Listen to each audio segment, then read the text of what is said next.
2020년 11월 2일 오후 3시 30분 중국 충칭의 한 아파트 단지에서 쾅쾅 하는 큰 소리가 울렸습니다. 곧이어 한 주민이 "누구 집 아이가 추락했어?" 라고 외치는 소리가 들려왔습니다.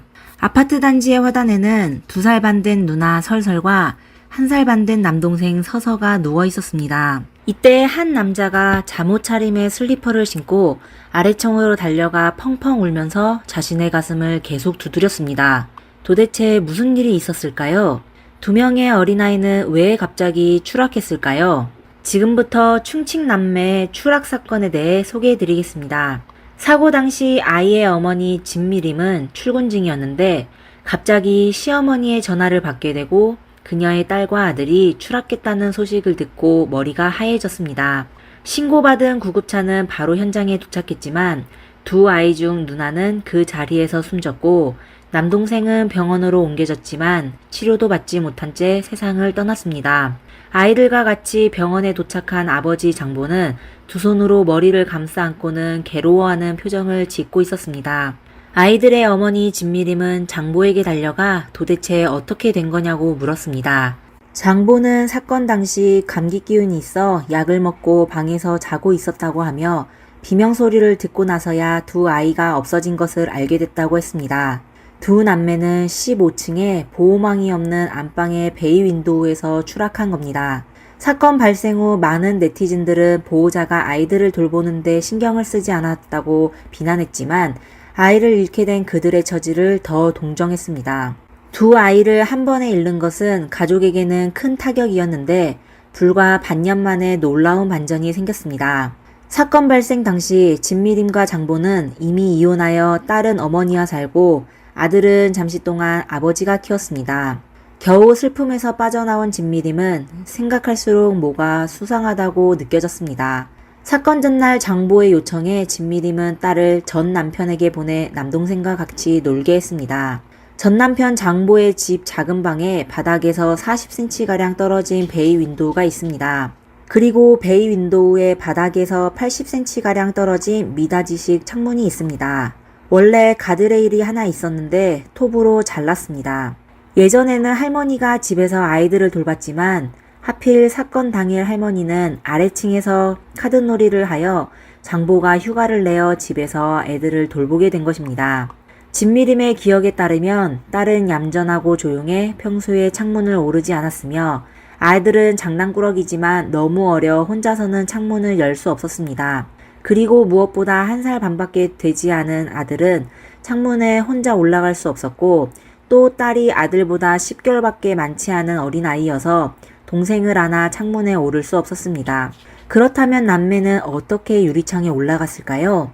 또 전 남편은 경찰에게 사건 당시 거실에 있었다고 진술했었는데 왜 전처에게는 감기약을 먹고 자고 있었다고 얘기했을까요? 처음 사람들은 이 사건에 대해 별로 관심이 없었습니다. 그러다 2021년 7월 16일 당사자인 진미림이 SNS에 올린 동영상으로 여론을 자극했습니다. 大家好，我是瑞瑞的妈妈。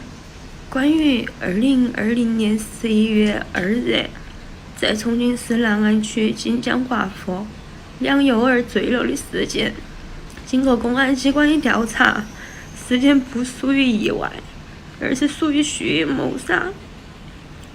15楼，我简直都不敢去想象，我的2个孩子当时什么心情？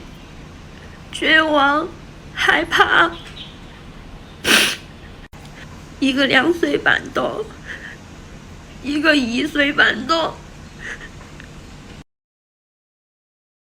슬픔에 빠진 진미림은 이 사고가 전부 전 남편이 치밀하게 계획해 온 것이고 그가 2 아이를 숨지게 한 것이라고 했습니다. 그럼 정말 장보가 직접 친자식을 숨지게 했을까요? 만약 진실이라면 그는 왜 그런 짓을 했을까요? 장보는 1994년 충칭시 한 시골의 가난한 농가에서 태어났습니다. 그는 초등학교를 졸업한 후 더 이상 진학하지 않고 대도시에 가서 일하기 시작했습니다. 그러다 아버지가 돌아가신 후 그의 어머니는 아들을 따라 도시에서 생활했습니다. 2017년 상반기에 지인의 소개로 장보는 진미림을 알게 되었고 진미림에게 맹렬한 구애를 하였습니다. 진미림의 부모는 모두 유식한 사람이었고 진미림도 대학생이어서 사실 두 사람은 서로 말이 통하지 않았습니다. 그리고 진미림도 장보에게 첫눈에 반하지 않았었죠. 장보는 비록 가방끈이 짧았지만 키가 크고 잘생겼을 뿐만 아니라 머리도 좋았어요. 장보가 진미림과 처음 만났을 때 그는 한 회사에서 영업직 일을 했습니다. 둘이 알게 된 후 장보는 매일 진미림의 출퇴근을 책임졌으며 야근에도 같이 있어주며 그녀를 지켜줬습니다. 그리고 진미림의 사업에도 적극적으로 도움을 주며 진미림은 장보에게 감동받아 그와 사귀기로 했습니다. 3개월 후 진미림은 임신하게 되었습니다.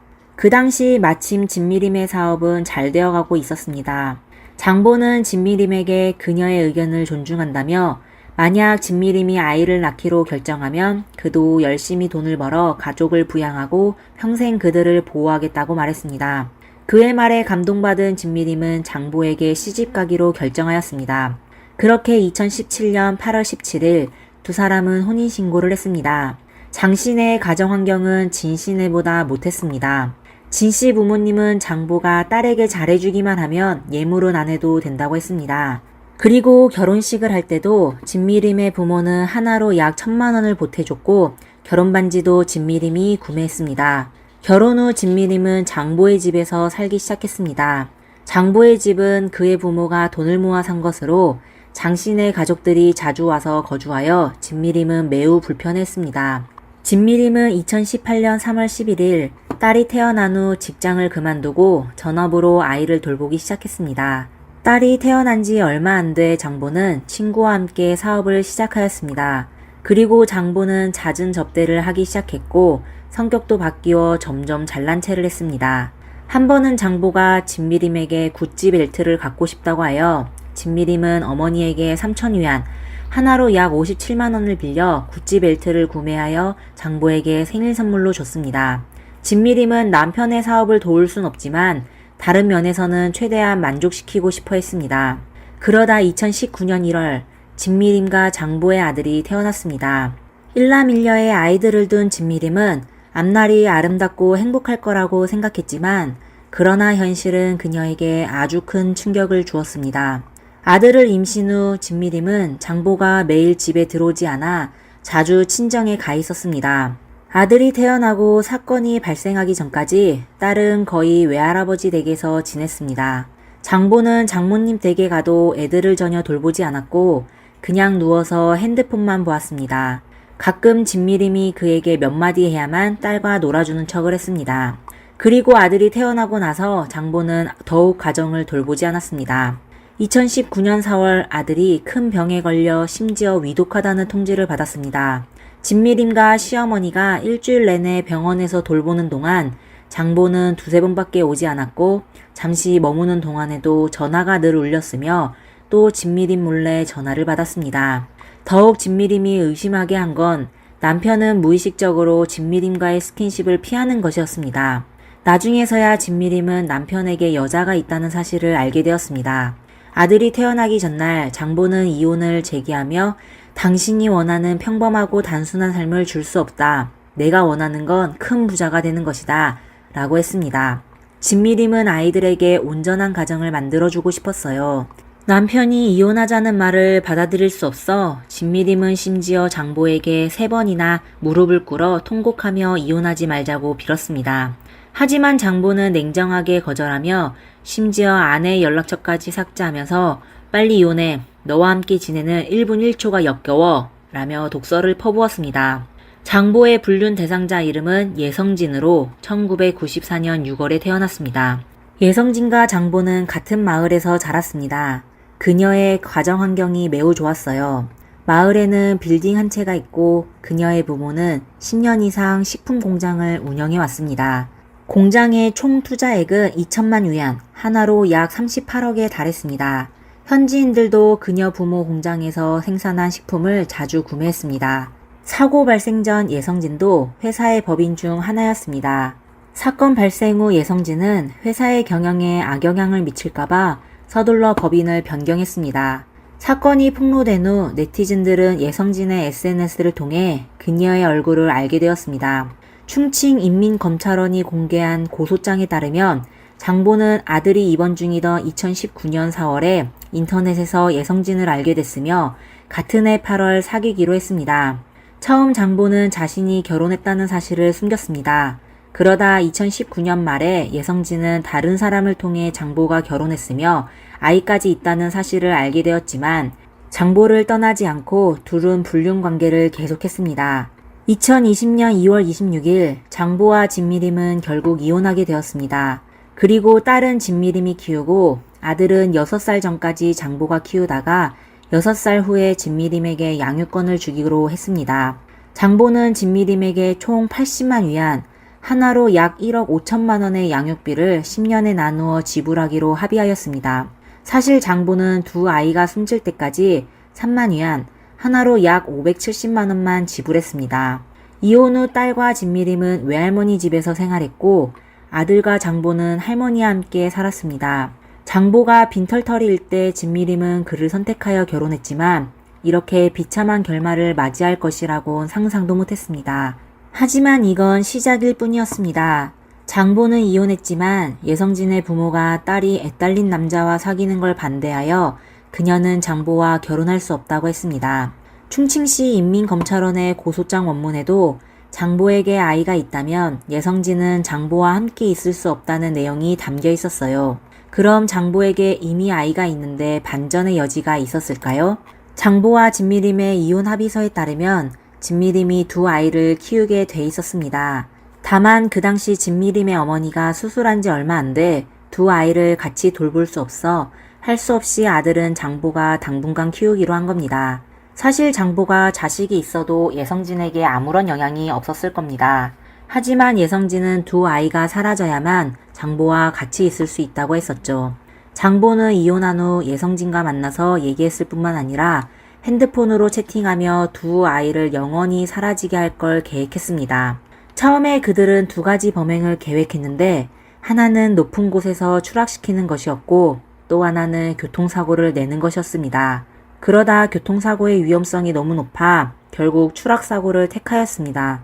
경찰은 장보와 예성진의 휴대폰을 통해 그들이 두 아이가 동시에 추락했을 가능성 등을 키워드로 검색한 적이 있다는 걸 확인했습니다. 그러다 예성진이 장보에게 2020년 6월까지 여러 차례 범행을 재촉했지만 장보가 거절하여 두 사람은 헤어졌습니다. 장보는 참다 못해 9월 말에 예성진 보고 다시 만나자고 했습니다. 이건 장보가 예성진의 요구를 받아들여 친자식인 딸과 아들을 해치겠다는 의미였습니다. 장보는 2020년 10월부터 사건 당시까지 세 차례나 전처에게 딸을 보내달라고 핑계를 내며 두 아이를 같이 숨지게 하려고 했습니다. 처음 10월 25일에 장보는 어머니한테 전처에게 전화하여 딸에게 옷을 사주겠다고 본인의 집으로 딸을 보내달라고 시켰습니다. 진미림의 어머니는 뭔가 이상하다고 느껴졌습니다. 장보는 원래 아이에게 전혀 신경을 쓰지 않아서였죠. 그녀는 진미림에게 꼭 아이의 곁에 있으라고 당부하며 장보는 범행을 저지를 기회가 없었습니다. 그리고 장보는 11월 1일에 다시 진미림에게 딸이 보고 싶다고 집으로 보내라고 했지만 그의 어머니가 온종일 집에 있는 바람에 범행 시기를 놓치게 되었습니다. 그래서 장보는 진미림에게 딸과 아들을 좀 더 놀게 하자고 하루 저녁 재우고 이튿날에 그녀의 곁으로 보내도 되는지 물었습니다. 장보의 이런 요구가 처음이었는데요. 진미림은 그냥 장보가 딸을 보고 싶어서 그런 줄 알고 동의했습니다. 11월 2일 장보는 회사로 출근하지 않았어요. 그러다 오후 3시에 장보의 어머니가 외출하게 되자 예성진은 그에게 영상통화로 그가 아이들을 없애지 않으면 본인이 목을 맬 거라고 협박했습니다. 이후 경찰의 신문에 장보는 예성진이 목 매는 걸 보고 당황하여 두 아이를 안아 창밖으로 던졌다고 진술했습니다. 장보는 사랑에 눈이 멀었다고 했습니다. 경찰은 사건 발생 후 장보와 예성진의 대화 기록을 복구하였으며 현장 감식을 통해 두 아이가 자발적으로 추락했을 가능성이 없을 거라고 확신했습니다. 2020년 11월 10일 장보와 예성진은 경찰에 체포되었습니다. 그리고 2021년 7월 1심 선고 기일이 확정되고 나서야 당사자인 진미림과 충칭검찰이 더 자세한 내용을 밝혀 눈길을 끌었습니다. 다정해 보이던 장보와 예성진은 법정에서 자신을 보호하기 위해 서로에게 책임을 떠넘기기 바빴습니다. 장보는 예성진이 자기에게 강요하여 범죄를 저지른 거라고 했고, 예성진은 장보와 헤어지기 위해 무심코 얘기한 거라며 장보가 진짜 그럴 줄은 몰랐다고 했습니다. 예성진의 판결이 문제인데요. 그녀는 자신이 공모했다는 사실을 부인하며 그냥 장보를 떠나고 싶어 조건을 건 거라고 얘기했습니다. 논리에 맞지 않는 말이었죠. 2020년 6월 두 사람은 이 일로 인해 3개월 동안 헤어진 적이 있었습니다. 만약 예성진이 정말 헤어지기 위해 장보에게 그가 받아들일 수 없는 조건을 제시했을 뿐이면 9월에 장보가 다시 사귀자고 했을 때 그녀는 충분히 거절할 수 있었습니다.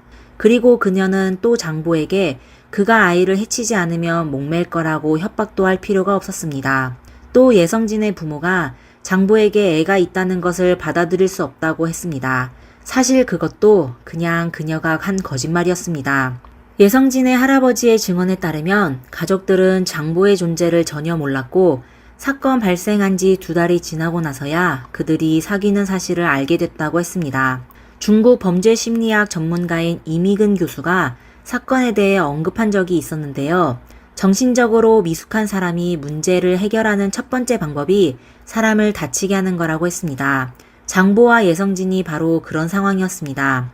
재벌 2세인 예성진은 어렸을 때부터 가족들이 애지중지 키워 자기중심적인 성격을 형성하게 되었습니다. 이기적인 그녀는 세상이 본인의 생각대로 움직여야 한다고 생각했었죠. 사실 그녀는 장보를 진심으로 사랑하지 않았어요. 그녀가 장보를 압박하는 것은 장보가 그녀에게 복종할 수 있는지, 그녀를 위해 자신의 아이를 다치게 할 수 있는지를 검증하기 위한 것 뿐이었습니다. 그리고 장보는 배운 것이 별로 없고 그의 회사는 부정한 방법으로 이익을 얻었으며 자신감이 매우 넘쳤습니다. 그가 이혼한 이유는 진미림과 평범한 삶을 살 수 없기 때문이었습니다. 그리고 예성진이 그가 원하는 부유한 삶을 줄 수 있는 지름길이라고 생각했습니다. 장보는 예성진과 함께라면 더 짜릿하고 더 부유한 인생을 즐길 수 있을 걸 꿈꿔왔습니다. 그리고 그의 이기심은 그가 짐승보다 못한 짓을 하게 했습니다. 진미림은 아들이 병원에 입원했을 때 의사가 장보에게 2 아이의 생일을 물었지만 그는 대답하지 못하고 또 과거의 병력을 물었지만 장보는 더더욱 몰랐다고 했습니다. 그럼에도 진미림과 그녀의 부모는 아이 앞에서 장보에 대한 나쁜 말을 한 적이 없었습니다. 한 번은 딸 설설이 외할머니께 아버지는 어디에 있냐고 물었습니다. 외할머니는 설설에게 아버지가 멀리 있는 곳에서 돈 벌고 있다며 돈을 많이 벌어 설설에게 예쁜 옷을 많이 사줄 거라고 했습니다. 아이가 아버지의 사랑을 느끼게 하기 위해 진신에는 선의의 거짓말을 서슴지 않았습니다. 2 아이 중 1명은 2살 반이고 1명은 2살도 안 됐지만 이미 자기만의 생각과 의식을 가지고 있었습니다. 추락하기 5, 6초 전 그들은 아버지가 자신을 창문 밖으로 밀어내는 것을 보면서 얼마나 무섭고 절망했을까요? 설설은 아버지가 처음 자기를 안아주는 것이 자신을 창문 밖으로 밀어내기 위해서라고는 상상도 못했을 것입니다. 설설은 생전에 주말마다 외할머니와 외할아버지를 따라 놀러 다녔습니다. 그리고 설설은 매일 외할머니의 왼쪽 손에 붙어 잠을 잤습니다. 지금도 외할머니는 잘 때마다 무의식적으로 손녀를 찾고 있습니다. 그리고 진미림도 외출하기 전에 습관적으로 아가야 엄마 다녀올게 라고 한다고 합니다. 때로는 인간의 악랄함은 상상할 수 없을 정도로 끔찍합니다. 2021년 12월 28일 충칭시 법원은 고의상해죄로 장보와 예성진에게 사형을 선고하고 정치적 권리를 영구 박탈했습니다. 2023년 5월 11일 오전 2심에서 공개적으로 판결을 내렸고 항소를 기각하고 원심을 유지하기로 했습니다. 2024년 1월 31일 피고인 장보와 예성진은 사형이 집행되었습니다. 31살에 최연소 상장회사 회장이 되고 32살에 중국 최초로 세계 청년 창업자 대상을 받은 상업 천재가 있었습니다. 그는 말 그대로 무에서 유를 창조한 사람이었죠. 하지만 상업 세계는 전쟁터나 다름없었습니다. 그가 한마디로 큰 어려움에 빠지게 되었었거든요. 결국 자존심 때문에 내뱉은 말이 그를 공경에 빠뜨리고 말았죠. 그는 끝까지 싸웠고 나라에 495억 위안, 즉 9조 3천억 원을 기부했지만 구제받지 못했습니다. 결국 그의 삶은 40세에 비극적으로 끝나버렸습니다. 이 모든 것이 단순히 돈의 게임일까요? 아니면 권력 싸움이었을까요? 안녕하세요. 여기는 미스터리 수사국입니다. 영화나 문학 작품에서 종종 등장하는 행동이 하나 있습니다. 주로 고용주가 타인을 고용해 사람을 해치거나 입막음을 위해 살해를 지시하는 내용입니다. 예술은 현실에서 비롯된다고 하죠. 실제로도 이러한 사건들이 끊임없이 일어나며 그 안에 숨겨진 진실은 우리를 종종 놀라게 합니다. 오늘 이야기할 사건은 바로 돈을 주고 사람을 해친 사건입니다. 비록 10여 년이 지났지만 이 이야기는 충분히 복잡하고 극적입니다. 가장 흥미로운 점은 이 사건의 주인공이 상업계의 전설적인 인물이라는 것입니다. 그의 이름은 위안바오 징입니다. 그는 몇 년 만에 맨손으로 시작해 수십억 자산을 가진 거부가 되었습니다. 그는 한때 중국에서 가장 젊은 상장기업 회장이었으며 그가 세운 사업 제국은 부동산에서부터 기술까지 다양한 분야에 걸쳐 있었고 사회 전반에 걸쳐 큰 영향을 미쳤습니다. 그러나 돈을 주고 사람을 해친 사건은 이 거대 사업가의 영광스러운 삶을 갑작스럽게 끝내버렸습니다. 아징은 2006년에 사형을 선고받았고 사건의 피해자인 왕싱은 경찰계의 엘리트로 한때 경찰계의 명탐정으로 불리던 인물이었습니다. 이 두 사람은 원래 절친한 형제였는데 어떻게 이익 다툼이 형제를 반목하게 만들었는지, 과연 그때 무슨 일이 있었는지 많은 궁금증을 자아냅니다. 그렇다면 이제 시간을 되돌려 이 이야기가 어떻게 시작되었는지 함께 살펴보겠습니다. 1995년 여름, 베이징으로 향하는 기차가 두 명의 젊은이의 인생을 다시 한번 교차시켰습니다. 서로 알지 못했던 이 두 사람의 만남은 그들의 삶에 복잡하면서도 긴밀한 관계를 만들어 주었고, 이후 인생에서 가장 중요한 전환점이 되었습니다. 1966년, 아징은 랴오닝성 랴오양시의 가난한 가정에서 태어났습니다. 그는 5형제 중 셋째였고, 비록 집안 형편은 어려웠지만 어릴 적부터 공부를 통해 자신의 운명을 바꾸겠다는 다짐을 했습니다. 그리고 그는 명확한 목표를 가지고 있었습니다. 바로 베이징에서 대학에 가는 것이었습니다. 1983년 대학 입시가 끝났을 때 그의 점수는 결코 낮지 않았고 많은 학교의 합격 기준을 충족했지만 유독 그가 간절히 원했던 베이징의 대학에는 들어갈 수 없었습니다. 이러한 집념이 그로 하여금 재수를 선택하게 만들었습니다. 2해 동안의 고된 준비 끝에 1985년 아징은 마침내 꿈을 이뤄 중국 정법대학에 합격했습니다. 당시 중국은 의무 교육조차도 보편화되지 않았던 시절이었고 대부분의 사람들은 고등학교를 졸업하고 전문학교에 진학하거나 바로 취업을 했습니다. 아징과 같은 대학생은 매우 귀한 존재였으며 더군다나 그가 합격한 곳은 베이징의 명문대학이었으니 이점만 보더라도 아징이란 사람이 장차 큰일을 해낼 것이라는 점을 짐작할 수 있었습니다. 밝은 미래에 대한 기대를 안고 아징은 베이징행 기차에 올랐습니다. 그 여정에서 그는 랴오양 출신의 또 다른 사람을 만났습니다. 그의 이름은 왕싱이었고 경찰 제복을 입고 있던 왕싱의 늠름한 모습에 학교에 들어가 보지 못한 아징은 큰 호감을 느꼈습니다. 아징은 먼저 왕싱의 짐을 들어주며 다가갔고 두 젊은이는 그렇게 이야기를 나누며 기차 여행 내내 즐겁게 대화를 이어갔습니다. 왕싱은 1958년생으로 아징보다 8살 많았습니다. 1978년 그는 다롄에 있는 한 경찰 학교에 입학하였고 졸업 후 랴오양시 형사대에 배치되었습니다. 왕싱은 자신의 경찰 이야기를 아징에게 즐겁게 들려주었고 아징은 그 이야기에 매우 흥미를 느꼈습니다. 왕싱은 그동안 노력과 운을 바탕으로 랴오양 경찰계에서 나름의 명성을 쌓아가고 있었습니다. 그는 여러 중대한 사건의 수사에 참여했으며 그 중에는 등탑 무기고 도난 사건과 한 가족이 잔인하게 해를 입은 참혹한 사건이 있었습니다. 그는 심지어 어느 날 밤 단 한 손으로 무장한 범인과 용감하게 맞서 싸워 그를 제압하는 데 성공하였고 이로 인해 2등 공훈을 수상하며 그의 이름은 널리 알려지게 되었습니다. 그 당시 미국 드라마 헌터가 인기리에 방영되고 있었는데 랴오양 시민들은 그를 랴오양 헌터라고 부르기도 했습니다. 왕싱은 이번 베이징 행에 대해 이야기하면서 베이징 공안대학으로 2년간 연수를 받으러 가는 것이 선정된 것이라며 자랑스러운 표정을 지었습니다. 눈앞에 이미 어느 정도 성과를 이룬 왕싱을 보며 아징은 내심 큰 감동을 받았습니다. 사실 이 두 젊은이는 비슷한 점이 있었습니다. 둘 다 성공에 대한 강한 열망을 가지고 있었고 반드시 성공하겠다는 굳은 의지를 지니고 있었습니다. 기차에서 헤어진 후 두 사람은 서로에게 격려를 주고받으며 베이징에서 학업을 성공적으로 마칠 것을 기대했습니다. 그 후 2년 동안 왕싱과 아징은 자주 만날 기회를 가졌고 왕싱은 아징의 대학 생활을 직접 목격했습니다. 생활비를 벌기 위해 아징은 거의 모든 여가 시간을 희생했습니다. 그는 교수의 원고를 대신 필사했으며 1만자당 2위안 약 380원을 벌었습니다. 또 대기업에 봉투를 써주었는데 1000개당 5위안 약 940원을 벌었습니다. 이렇게 조금씩 돈을 모은 아징은 결국 3년차를 한 대 구입했고 베이징 전역을 돌며 배달을 시작했습니다. 게다가 아징은 상업적인 수완도 뛰어났습니다. 크리스마스나 신정과 같은 명절이 되면 그는 학교에서 카드와 엽서를 팔았습니다. 매 학기 개학 때마다 고향에서 특산물을 가져와 학교에서 팔았고 그 돈으로 기차표를 가뿐히 마련했습니다.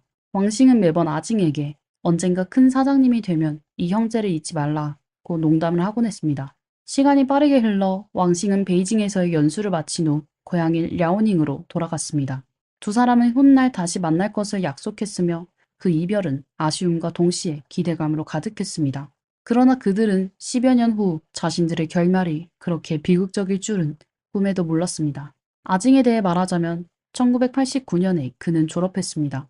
자신감과 도전 정신을 바탕으로 그는 베이징의 한 은행에 무난히 취직했으며 이는 모두가 부러워하는 철밥통 직장이었습니다.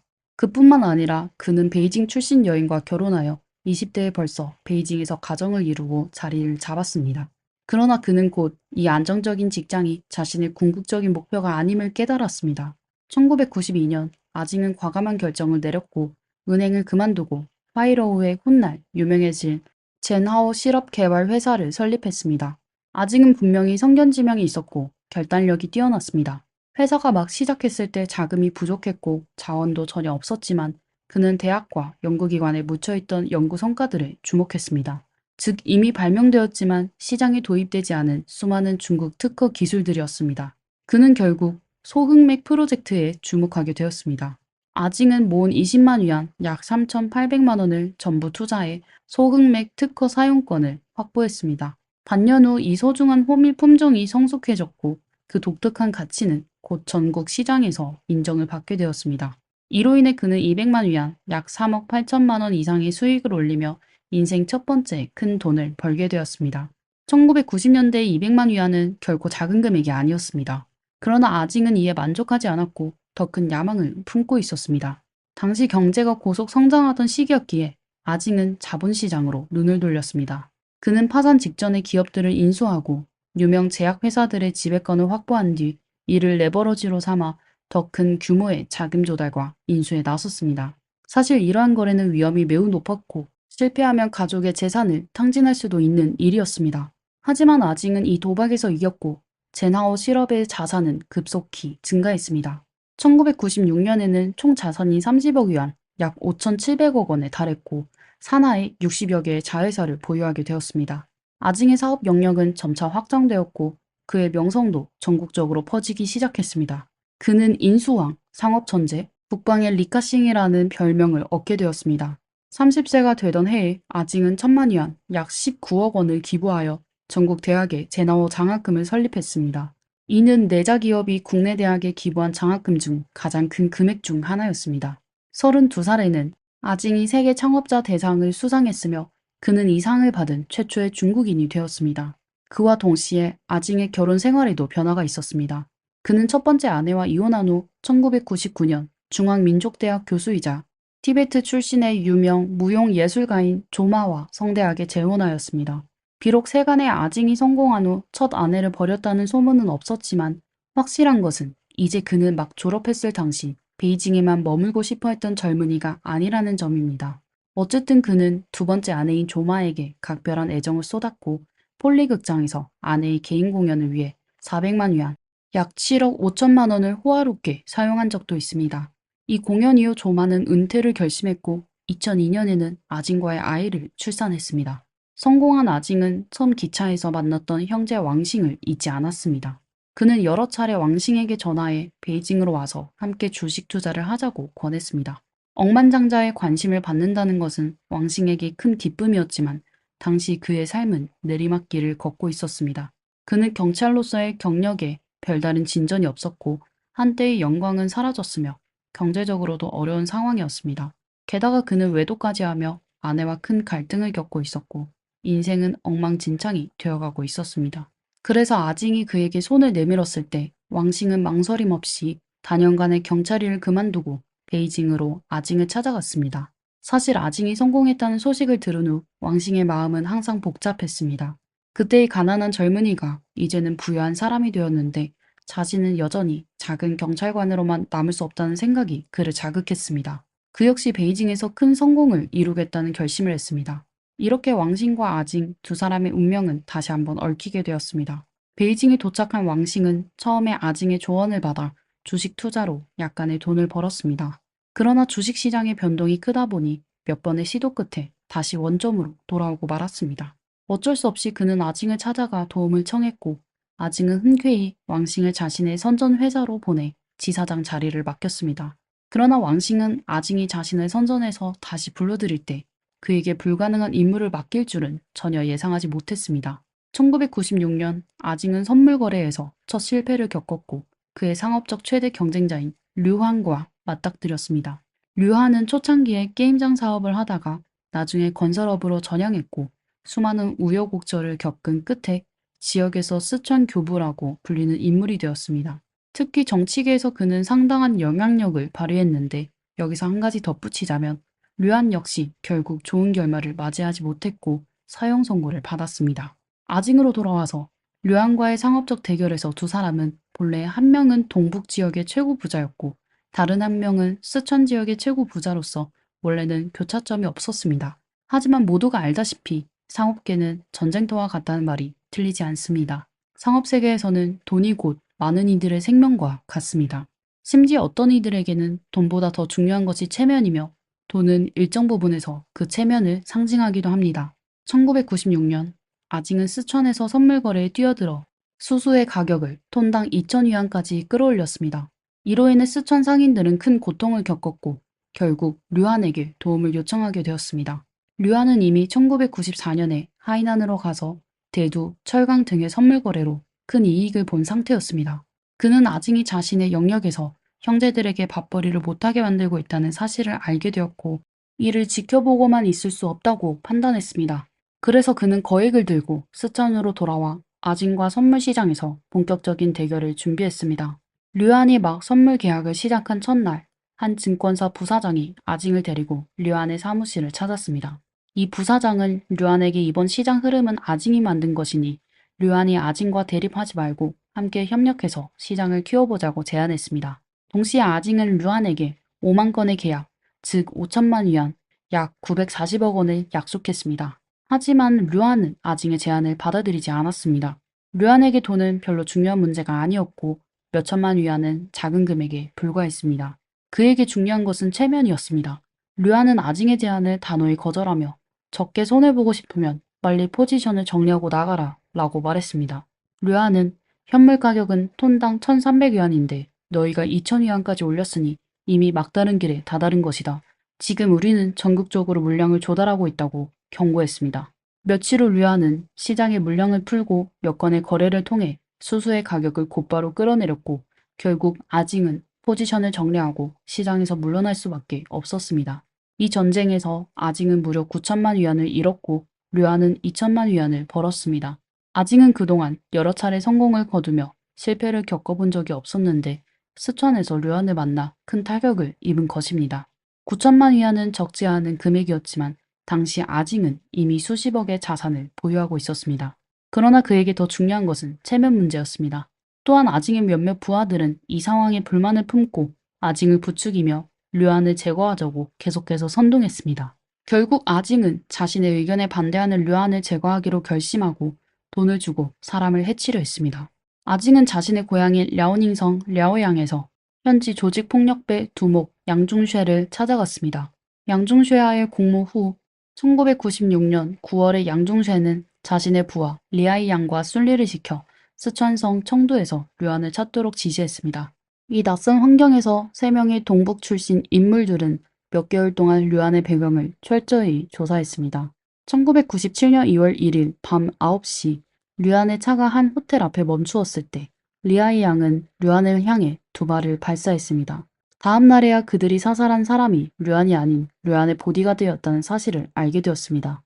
이 사건은 얼마 지나지 않아 경찰에 의해 해결되었고 양중세는 집행유예를, 리아이 양은 무기징역을 선고받았습니다. 선고 과정에서 그들은 자신들이 죄를 뒤집어 쓰겠다고 자청하며 이 사건이 자발적인 행동이라고 주장했고 배후에 아징이 있다는 사실은 끝까지 밝히지 않았습니다. 그 덕분에 아징은 위기를 모면할 수 있었습니다. 그러나 아징은 이 사건에서 깨닫지 못했습니다. 류안이 살아있는 한 그의 마음의 응어리는 풀리지 않았습니다. 아징은 곧바로 두 번째로 돈을 주고 사람을 해칠 계획을 세우기 시작했습니다. 생각 끝에 그는 이 일을 맡길 최적의 인물로 자신의 형제 왕싱을 선택했습니다. 아징은 전화를 걸어 왕싱에게 선전해서 청두로 오라고 한 뒤 전반적인 계획을 모두 털어놓았습니다. 앞서 언급했던 바로 그 완수할 수 없는 임무는 바로 류안을 제거하는 것이었습니다.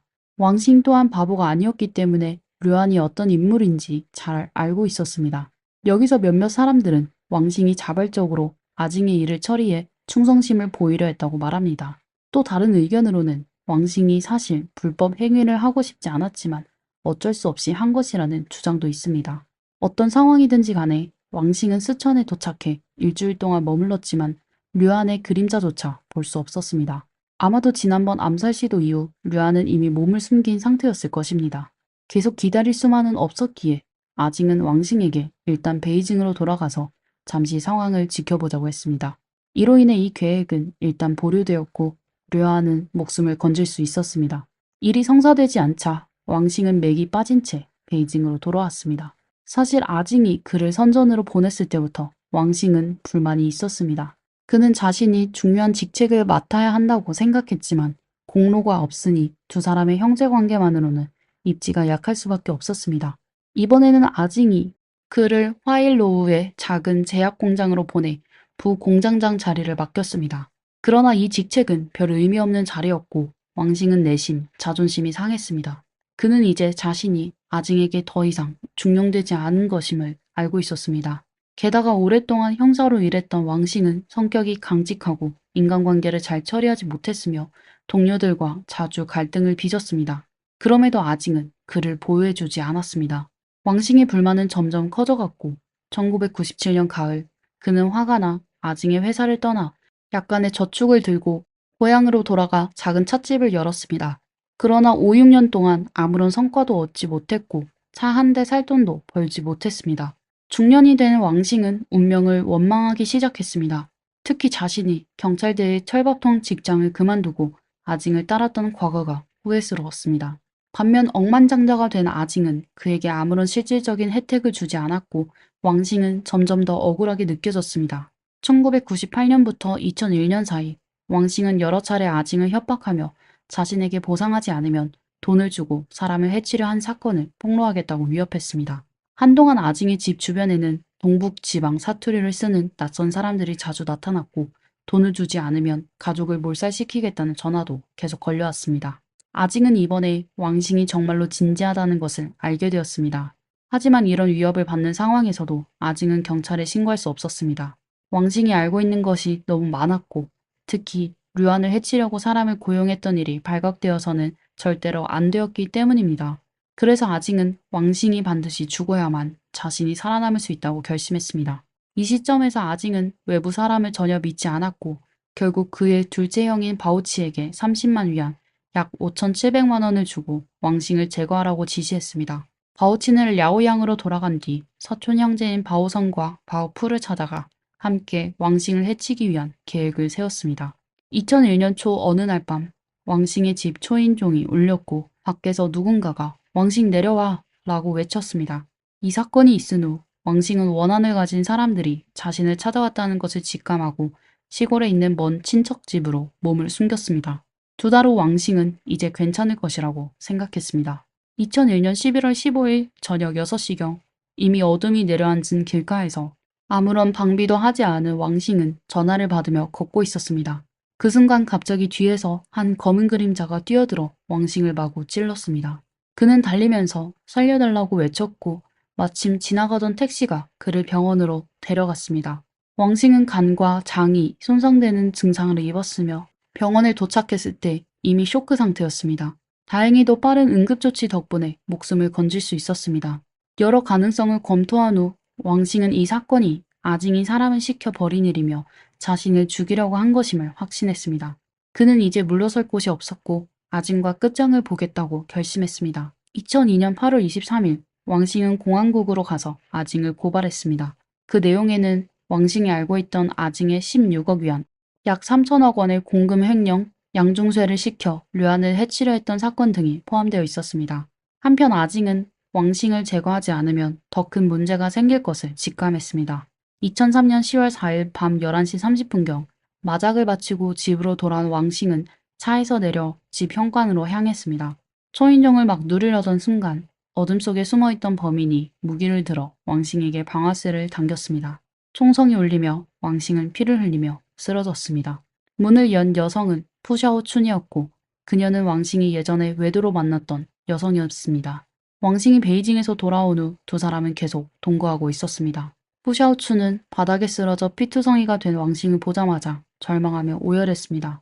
약 10분 후 경찰과 구급차가 현장에 도착했지만 왕싱은 현장에서 사망한 것으로 확인되었습니다. 자신의 집 앞에서 무기 공격을 받아 사망한 전 형사대장 사건은 공안 당국의 큰 주목을 받았습니다. 랴오닝성 공안청은 사건을 철저히 조사하기 위해 대규모 경찰 병력을 동원해 특별수사팀을 구성했습니다.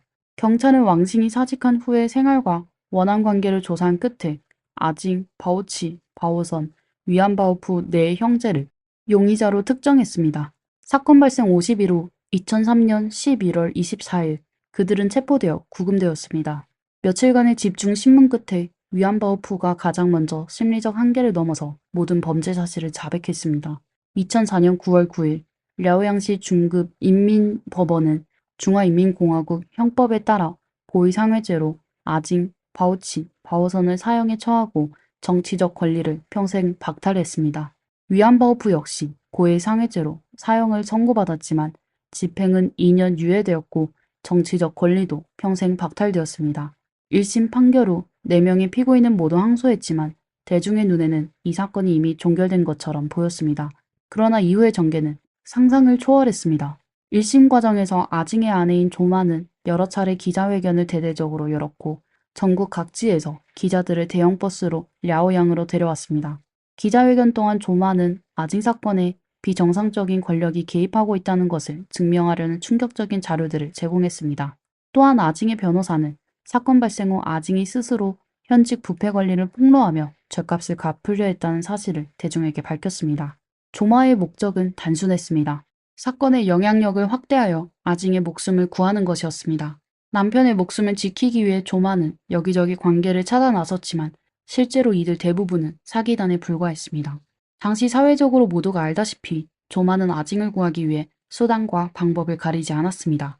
그래서 많은 사람들이 그녀를 찾아왔고 성급하게 해결하려는 조마는 평소에 냉정한 판단력을 잃고 사기꾼들의 함정에 빠지고 말았습니다.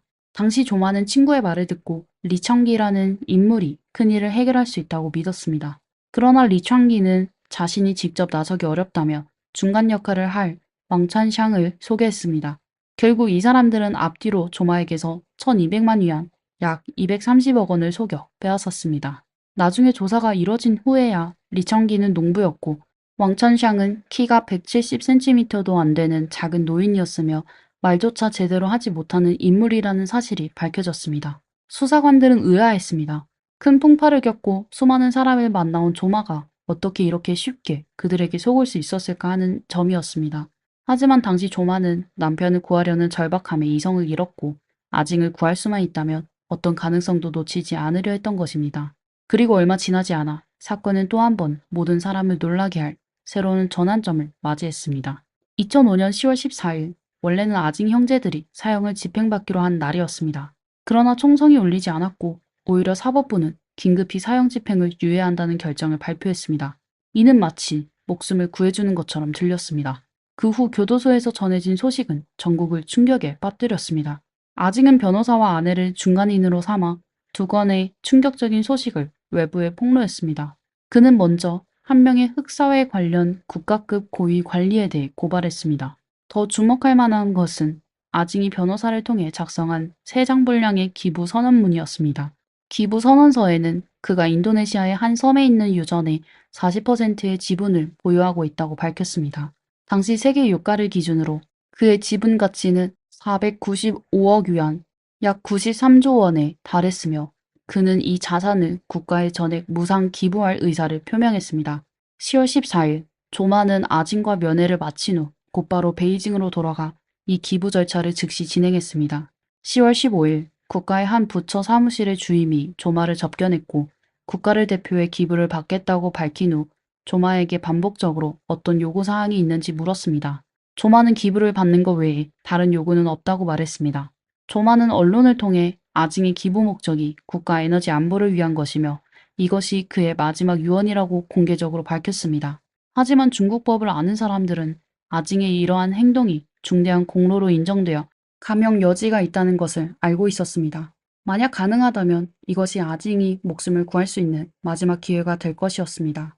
이 놀라운 소식은 국내 주요 언론에서 빠르게 퍼졌고 심지어 국민들도 아징이 사형을 면할 것이라고 믿었습니다. 몇 달 후 최종 판결의 날이 다가왔습니다.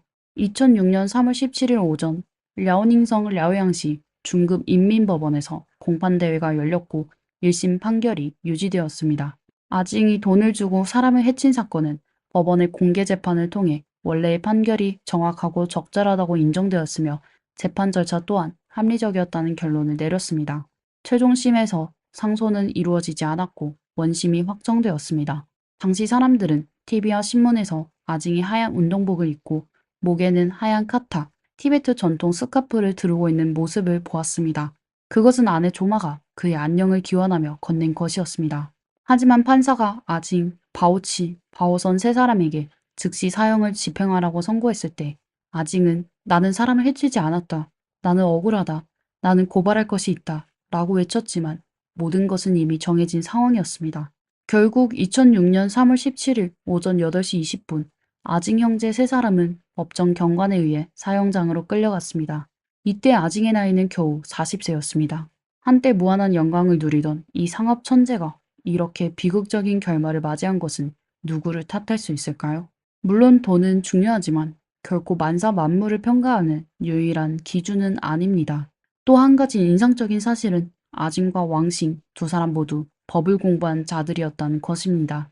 한 명은 법대를 졸업했고 다른 한 명은 경찰학교 출신이었습니다.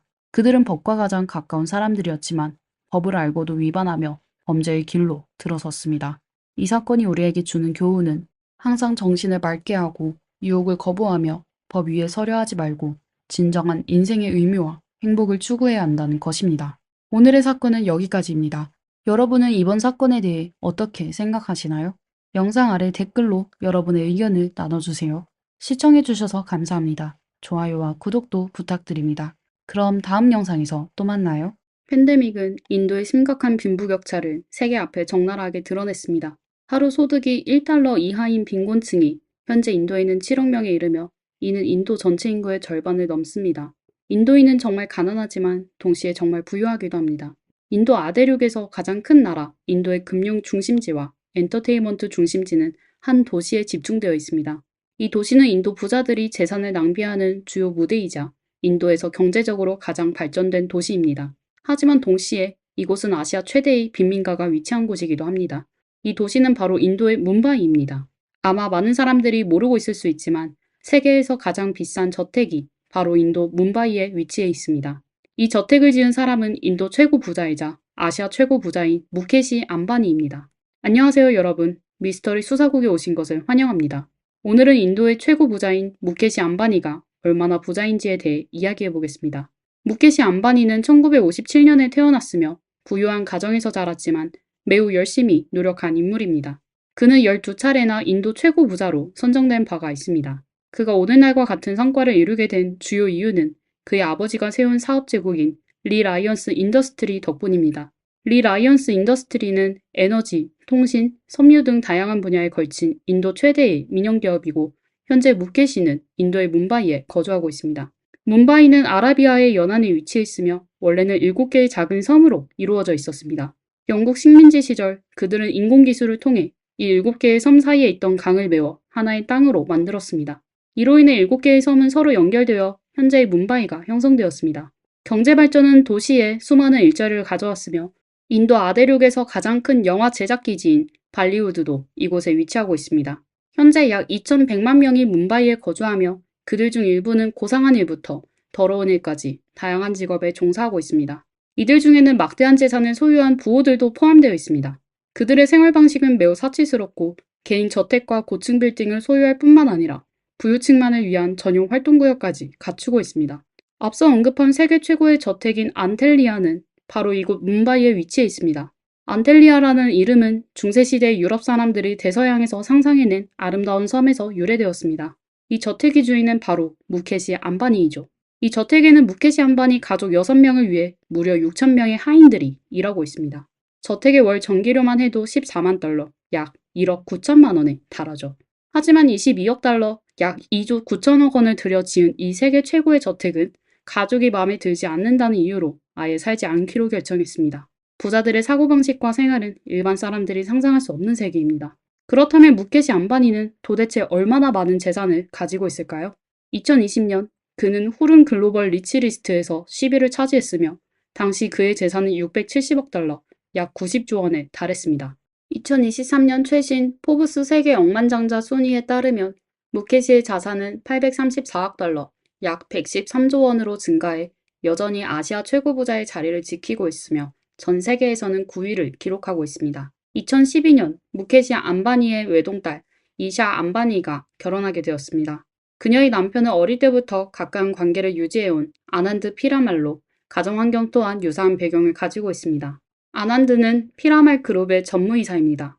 안바니 가문과 피라말 가문은 40년 동안 긴밀한 관계를 유지해왔습니다. 이 신랑과 신부의 결혼식은 두 가문의 발전을 위한 발판일 뿐만 아니라 진정으로 사랑하는 두 사람의 결실이기도 했습니다. 하지만 피라말 가문이 부유하긴 해도 무케시 안바니의 눈에는 그저 보통 사람보다 조금 나은 정도로 보였을 뿐입니다.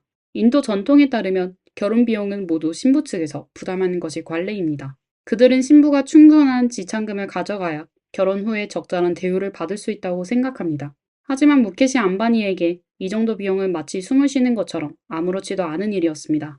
정식 결혼식 전에 무케시 안바니 가족은 손님들을 우다이 푸르로 초대해 휴식과 즐거움을 제공했습니다. 무케시는 현지 최고의 호텔인 오베로이 우다이 빌라스까지 통째로 빌렸습니다. 이 호텔은 여러 차례 세계 최고의 호텔로 선정된 바 있으며 일반 부자들도 하룻밤 숙박을 망설이는 곳입니다. 그러나 무케시는 결혼식에 참석하는 손님들에게 최고의 경험을 선사하기 위해 이 호텔을 4일 동안 전부 대여했습니다. 뿐만 아니라 무케시는 많은 수공예 장인들을 초청해 호텔에서 인도의 전통 수공예품을 선보이게 했습니다. 이 행사는 전 세계에서 온 유명 인사들에게 인도의 문화를 알리는 훌륭한 기회가 되었으며 인도 고유의 문화를 널리 알리는 역할도 했습니다. 결혼식이 끝난 후에도 이 수공예품들은 추가로 4일 동안 전시되었으며 무케시는 이 기간 동안 장인들과 손님들의 삼시세끼 식사를 모두 책임졌습니다. 이 식사의 양은 무려 5,100명이 먹을 수 있는 양이었다고 전해집니다. 저녁이 되자 무케시는 호텔의 화려한 조명과 불꽃놀이 쇼를 준비하게 했습니다. 그 광경은 매우 장관이었으며 모든 참석자들에게 강렬한 인상을 남겼습니다. 정식 결혼식 며칠 동안 결혼식 장소는 무케시의 뭄바이 집으로 옮겨졌습니다. 그곳은 바로 22억 달러를 들여 지었지만 무케시 본인이 풍수가 좋지 않다고 판단한 세계 최고 저택 안틸리아입니다. 이 저택은 높이 173m에 27층으로 이루어져 있으며 총 면적은 약 37,000 평방미터로 뭄바이에서 가장 호화로운 지역에 자리 잡고 있습니다. 무케시가 이 저택을 건축한 이유는 그의 아내 니타가 나는 높은 곳에서 세상을 바라보는 것이 좋아요 라고 말했기 때문이라고 합니다. 이 저택을 짓기 위해 무케시는 2001년부터 준비를 시작해 결국 7년이 걸려 완성했습니다. 알려진 바에 따르면 이 저택은 전 세계 공개된 모든 저택 중 가장 비싼 가격을 자랑한다고 합니다. 이 저택의 원활한 운영을 위해 무케시는 600명의 가정부를 고용했습니다. 그러나 27층짜리 이 저택은 결코 모든 하객들을 수용할 수 없었습니다. 그래서 무케시는 1억 달러, 약 1357억 원을 들여 현지의 모든 5성급 호텔을 통째로 빌렸습니다. 하객들은 원하는 호텔에 자유롭게 머물 수 있었으며 무케시는 하객들을 위해 100여 대의 전세기와 1000대 이상의 고급 차량을 준비해 이동을 책임졌습니다. 무케시는 자신의 딸이 비욘세를 매우 좋아한다는 것을 알고 있었습니다. 그래서 그는 약 1900만 달러, 즉 한화로 약 2580억 원을 들여 비욘세 팀을 초청하여 2시간 동안 공연을 선사했습니다. 비욘세 본인도 결혼식에서 가수로서 공연한 것은 이번이 처음이었습니다. 그녀는 그날 인도의 전통 의상인 사리를 입은 사진을 자신의 소셜미디어에 올리기도 했습니다. 비욘세 외에도 인도의 국민 배우 아미르 칸, 미국 전 국무장관 힐러리 클린턴, 그리고 인도의 주요 지도자들도 참석하여 축하를 전했습니다. 신부 이샤 암바니가 그날 입은 사리는 마치 걸어다니는 다이아몬드 산처럼 화려했습니다. 그녀와 어머니 니타의 사진은 매우 인상적이었습니다. 어머니 니타가 입고 있던 옷은 36년 전 그녀가 무케시와 결혼할 때 입었던 것이었습니다. 모녀의 옷은 모두 금실로 수놓아져 있었습니다. 물론 무케시는 지역 주민들도 함께 즐길 수 있도록 배려했습니다. 그는 지역 정부에 막대한 금액을 지원하여 지역 주민들을 위해 5일간 연속으로 잔치를 열었습니다. 이 결혼식의 총 비용은 1981년 영국의 찰스 왕자와 다이애나 왕세자비의 결혼식 비용과 거의 비슷했다고 하니 이 결혼식이 얼마나 호화로웠는지 짐작할 수 있겠죠. 사실 무케시의 쌍둥이 자녀는 모두 시험관 아기였습니다. 니타가 무케시와 결혼한 후 5년 동안 임신하지 못했지만 무케시는 여전히 그녀를 매우 아껴주었습니다. 이후 두 사람은 시험관 시술을 통해 쌍둥이를 얻었습니다. 2019년 3월 9일 무케시의 아들 아카시 암바니가 결혼을 하게 되었습니다. 그의 신부는 인도 다이아몬드 부호 러셀 메타의 딸 슐로카 메타였습니다. 아카시와 슐로카는 학창시절에 만나 좋은 관계를 유지해 왔습니다. 무케시는 자녀들에게 아낌없이 돈을 쓰는 것으로 유명한데 슐로카가 결혼하기 전에 무케시는 그녀에게 금으로 덮인 고급 자동차를 선물했습니다. 이번 결혼식에서 무케시는 결혼식 전 연회를 스위스 생모리츠에서 열기로 했고 현지의 최고급 호텔인 바드루츠 팰리스 호텔을 통째로 빌렸으며 호텔 옆에 놀이공원까지 함께 대관했습니다. 정식 결혼식 때는 분위기가 더욱 성대했습니다. 유엔 전 사무총장 반기문, 영국 전 총리 토니 블레어, 구글 CEO 순다르 피차이, 그리고 배우 아비쉑 바찬 등 수많은 유명 인사들이 참석해 자리를 빛냈습니다. 이처럼 초대된 게스트들은 일반적으로 초대하기 어려운 인물들이죠. 이 결혼식에 참석한 인원은 500명이 넘었으며 장면은 그야말로 웅장했습니다.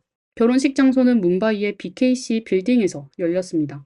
이 두 번의 호화로운 결혼식을 통해 무케시의 막강한 경제력을 엿볼 수 있습니다. 그러나 사실 무케시가 가장 많은 돈을 쓴 곳은 바로 아내 니타를 위한 것들이었습니다. 앞서 말했듯이 세계에서 가장 비싼 주택도 사실 무케시가 아내 니타의 한마디 때문에 지은 것입니다.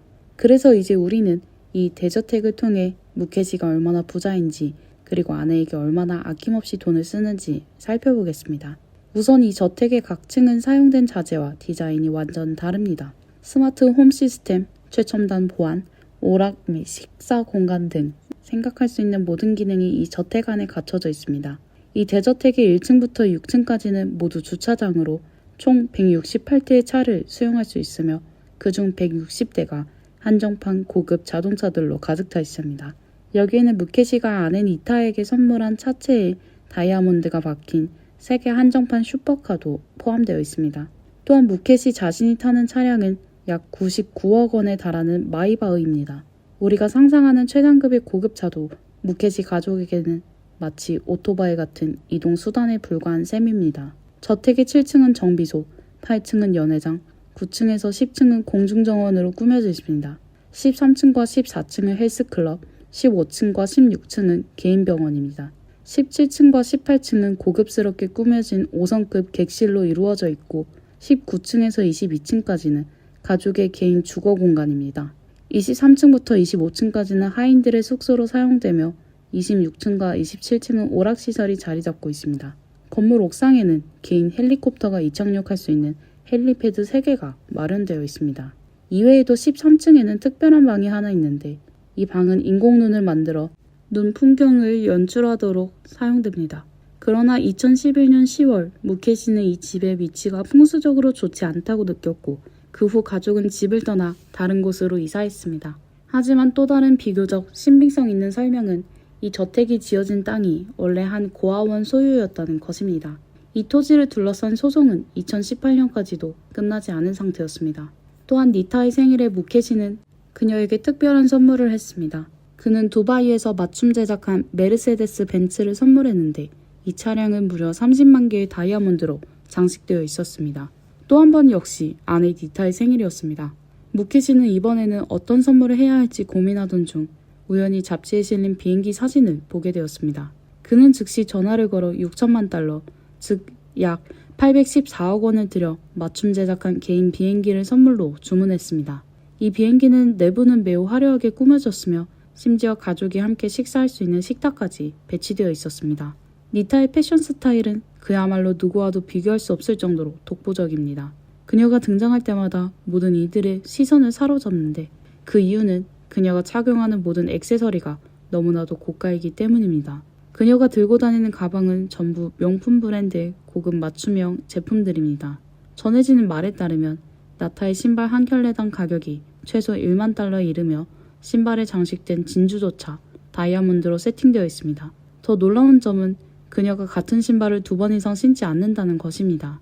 그녀가 몸에 착용하는 보석들은 말할 것도 없죠. 심지어 그녀의 한정판 휴대전화 뒷면에 박혀있는 분홍 다이아몬드만 해도 4,600만 달러, 즉 약 624억 원에 달한다고 합니다. 인도는 참으로 신비한 나라입니다. 3,000년의 식민 역사를 가지고 있으며 때로는 이해하기 어려운 자부심도 있습니다. 우리는 인도의 가난한 사람들이 어떤 공경 속에 살아가고 있는지 쉽게 상상할 수 있습니다. 또한 인도의 빈부격차가 얼마나 큰지도 이제 알게 되었습니다. 무케시 가문의 부유함은 대다수 사람들의 빈곤 위에 세워진 것입니다. 그럼에도 불구하고 인도에서는 밀란의 조짐조차 보이지 않습니다. 부자들은 자신의 부를 마음 놓고 낭비하고 가난한 사람들은 부자들에게 착취당하는 것을 기꺼이 받아들입니다. 그저 언젠간 부자들이 더 많은 선행을 하고 더 많은 일자리를 창출하여 더 많은 사람들을 가난에서 벗어나게 해주기를 바랄 뿐입니다. 뭄바이가 더 이상 세계에서 가장 큰 빈민가로 남지 않기를 희망합니다. 오늘의 내용은 여기까지입니다. 여러분의 생각을 댓글에 남겨주세요. 제 채널을 좋아하신다면 좋아요와 구독 부탁드립니다. 항상 응원해주셔서 감사합니다. 미스터리 수서국이었습니다. 다음 영상에서 다시 뵙겠습니다.